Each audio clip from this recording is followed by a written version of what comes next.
Merci beaucoup mon cher Margouta. Alors salut le monde NG. Alors avant de commencer par le sujet de cette chronique, je vais me présenter rapidement et simplement ainsi que le concept de ma chronique. On va commencer un peu par les modalités. Alors dans chaque épisode, s'il y en a d'autres et que je suis retenu, nous nous plongerons dans l'univers des constructions qui ornent nos villes virtuelles. Alors nous allons passer des immeubles haussmanniens avec des anecdotes croustillantes derrière chaque mur, en passant par les traditions architecturales et les inspirations qui façonnent le monde dans lequel nous vivons, aussi bien dans l'imaginaire que dans le réel. Bam, punchline. Alors on va pas seulement parler de blocs, mais aussi de culture, et qui sait, peut-être que cela inspirera votre prochain build. Alors attachez votre ceinture et rejoignez-moi chaque semaine si possible pour dévoiler les mystères des structures qui nous entourent. Voilà, donc je suis Gaston, votre guide touristique sur Architecte du Savoir. Le nom de la chronique est encore à creuser, hein. Vous êtes en direct sur NG Radio.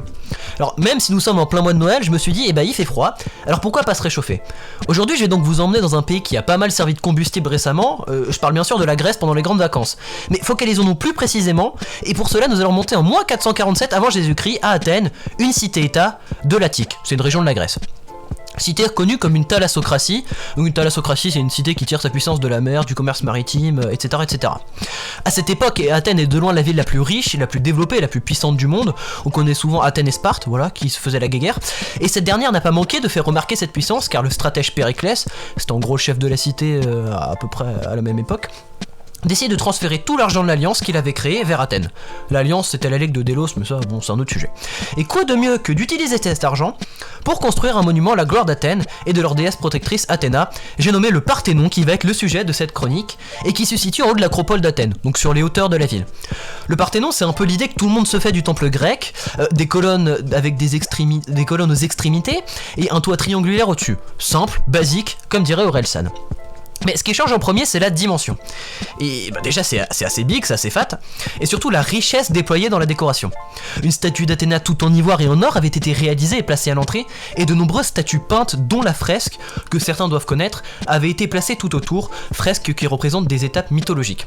D'ailleurs, ces fresques, elles font un peu polémique ces derniers temps, car de nombreux musées dans le monde en détiennent des bouts, comme le British Museum, mais refusent de les redonner au Parthénon pour que la fresque puisse être reconstituée. Je vais y arriver. Je vous laisse vous faire votre propre avis sur ce sujet, parce que c'est pas l'aspect de cette chronique, mais l'aspect build dans tout ça. Là, je vais parler des colonnes. Et j'en entends déjà dire, ouais, les colonnes c'est nul. Chut, taisez-vous et écoutez. Alors bien sûr, les colonnes du Parthénon, c'est des éléments architecturaux qui sont emblématiques et fondamentaux de cette structure. Il y a 3 types de colonnes dans l'architecture grecque qu'on va appeler classique, et le Parthénon, il en utilise 2. On a les colonnes doriques et les colonnes ioniques. Jusque-là, normalement, on devrait suivre. Mais vous allez me dire, c'est quoi? Et je vous l'accorde, dit comme ça, c'est pas du tout vendeur. Moi, le premier, je trouve ça chiant. Alors, pour faire simple, les colonnes, elles sont appelées en fonction de leur chapiteau. En gros, le chapiteau d'une colonne, c'est comme la petite barque au-dessus du T. C'est la pièce qui va soutenir le toit, et le style de ce dernier donne son nom à la colonne. Donc le chapiteau dorique, c'est le truc de base, le plus simple que tout le monde connaît grosso modo. Quand on demande de dessiner une colonne grecque, c'est à peu près ce que tout le monde va faire. Et ces colonnes sont présentes sur la façade principale du temple. Quant aux colonnes ioniques, qui sont présentes majoritairement sur la façade arrière du Parthénon, les chapiteaux ils sont reconnaissables car ils sont plus complexes que les autres. Déjà ils sont plus décorés avec des spirales aux extrémités assez caractéristiques, ainsi que des formes ressemblant à des feuilles. On a l'impression que c'est plus végétatif, plus garni. C'est comme ça qu'on va les reconnaître. Donc on a donc 2 colonnes, ioniques et doriques. Et pour finir, pourquoi le Parthénon est dans cet état actuel, donc plus de toit et en ruine autour? Alors on va trouver plusieurs explications. La première, c'est que l'acropole a fait du ping-pong entre différentes nations qui l'ont conquis, et ces changements de propriétaires, plus ou moins, ont impacté son utilisation. C'est devenu une mosquée, puis une église, puis une autre mosquée, bref, il a changé pas mal de fois de fonction.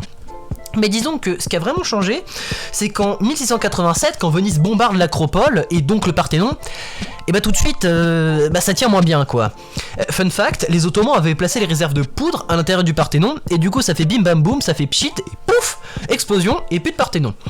Alors si vous souhaitez reproduire le Parthénon de manière compliquée, donc dans sa grandeur antique et décorée, ce qui est long et relou à faire, il va falloir tout décorer, faire varier les colonnes, reproduire des fresques, etc. etc.